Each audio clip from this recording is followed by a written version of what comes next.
Je suis ici au marché Sandaga à Douala au Cameroun. Selon les prévisions de l'ONU, la population d'Afrique subsaharienne va doubler d'ici 2050. Imaginez autour de moi 2 fois plus de monde en train d'acheter 2 fois plus de nourriture. D'où viendra cette nourriture?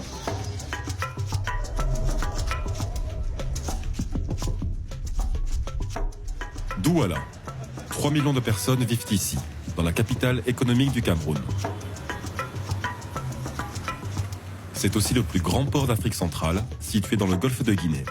Un hub pour le pétrole, le cacao, le café, le bois et les denrées alimentaires.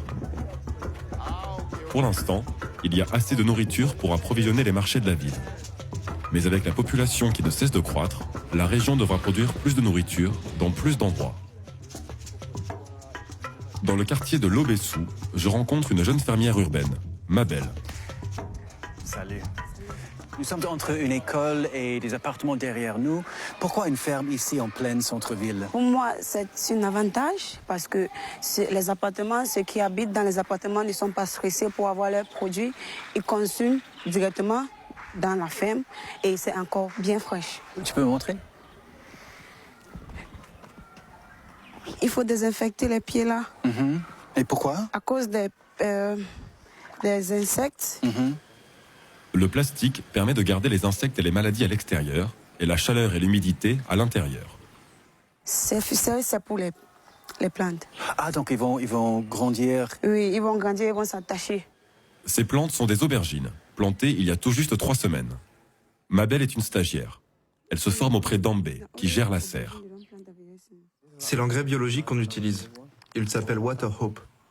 Construite sur un terrain désaffecté, la serre a été conçue pour faire pousser des produits de grande qualité, de façon intensive, dans un espace limité. Tout est 100% biologique et nécessite une étroite surveillance. La température, constante à l'intérieur, permet de faire 3 ou 4 récoltes par an, contre une seulement en extérieur. Okay. La serre de Mabel fait partie d'un réseau grandissant de fermes urbaines dans et autour de Douala. Elle nous emmène ensuite à une ferme piscicole de l'autre côté du fleuve. À l'image de la serre, elle est conçue pour maximiser la production dans un minimum d'espace. Le système aquaponie, c'est la culture en symbiose. Les déchets de poissons, les excréments de poissons sont filtrés et repompés sur des substrats. Comme vous voyez, ça c'est les pierres volcaniques.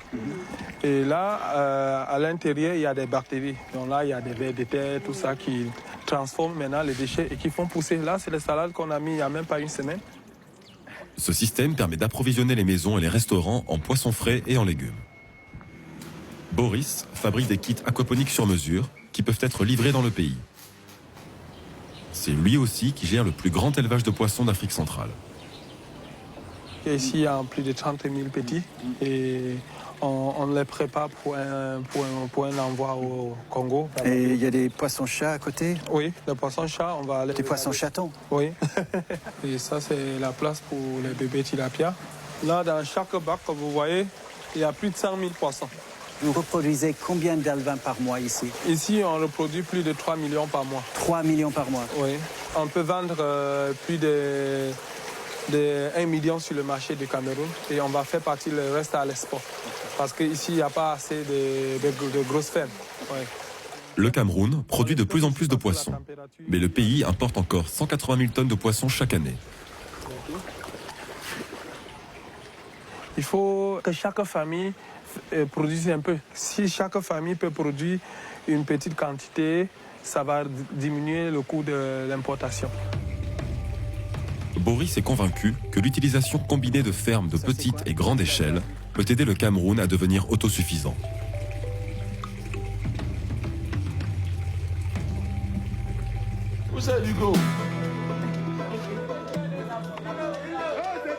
Il est 4 h du matin au marché aux légumes de Sandaga. Des sacs de pommes de terre de 100 kg sont arrivés au cours de la nuit depuis Tchang, à l'ouest. Alors que les vendeurs commencent à travailler, des voitures et des taxis amènent des légumes produits par les fermiers proches de la ville. Notre observateur, Bertrand, travaille comme consultant informatique aux Pays-Bas. Mais il a aussi une start-up au Cameroun et il connaît très bien ce marché. Donc là, ça c'est l'oignon. Et ici on a l'ail. et de l'autre côté, on a les haricots verts. Et de l'autre côté, on a les poivrons, les eggplants.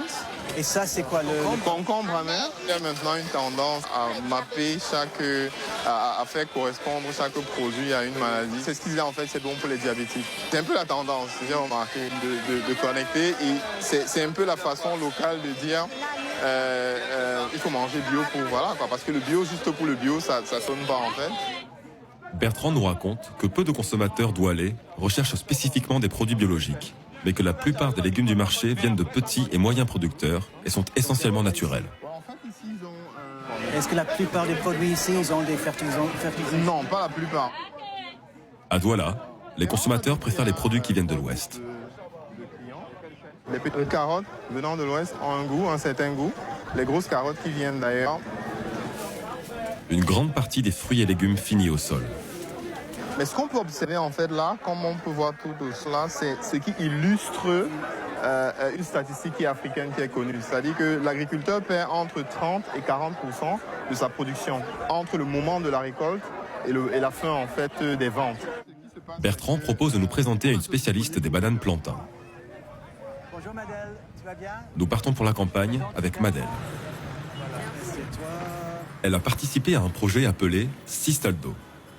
Le Sistaldo, en fait, c'est le système alimentaire de la ville de Douala. Douala est la première ville d'Afrique centrale à avoir annoncé un plan complet de sécurité alimentaire. La première étape, un rapport détaillé de 600 pages rédigé par un professeur de Madel. Il n'y a aucun groupe de producteurs là qui n'adhère à 50%. Ils ne sont pas regroupés majoritairement en coopérative. Le rapport souligne un certain nombre de problèmes comme les déchets, l'isolement des villages, le mauvais état des routes et un défaut général de coordination.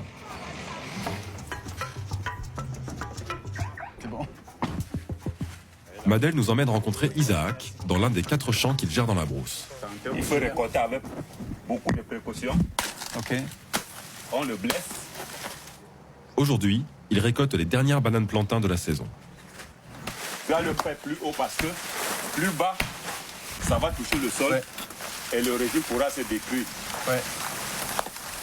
Doucement le plus possible. Doucement le plus possible. Ce pied ne sert plus à rien. Mais un arbre, ça ne produit que... Un seul régime. Un seul régime. Ou un pied. 1 ou 2 régimes de bananes sont produits à partir de chaque arbre chaque année. Isaac estime que chaque arbre lui coûte environ 5 000 francs à entretenir, mais les prix fluctuent. Ça peut revenir entre 4 4 500 et selon la période. Mais pour le moment, nous sommes en pleine période de plantain.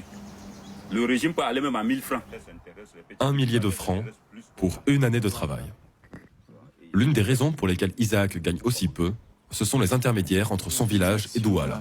Dans la chaîne, il y a le producteur qui est Papa Isaac, la grossiste, le transporteur, le semi-grossiste et le détaillant. Dans la chaîne regroupe 5 acteurs. Si on a un truc, s'il y a quelque chose qui permet de faire que on dise aux gens qui sont à Douala qu'il y a M. Isaac qui est en Djombe et qui a 2 hectares de plantains qui seront prêts dans 2 semaines. Ça peut vous aider? Tellement. Tellement. Vous connaissez WhatsApp? WhatsApp. Et demande si tu as WhatsApp. Non, je n'en ai même pas. Bertrand a développé une application qui met directement en contact les producteurs et les acheteurs. Quand vous, en tant que producteur, vous avez plusieurs acheteurs, qu'est-ce qui se passe? Le prix de vente, la concurrence, voilà. Ça fait que les prix sont meilleurs. Bertrand espère que son application, qui compte 10 000 utilisateurs, permettra de réduire le gaspillage et d'augmenter les revenus des fermiers.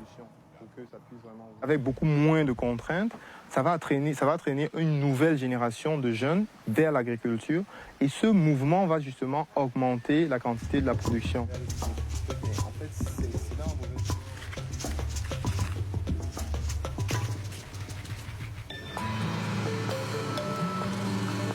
Le jour suivant, Mabel nous emmène voir la principale ferme de son entreprise dans la zone, à 40 km de la ville.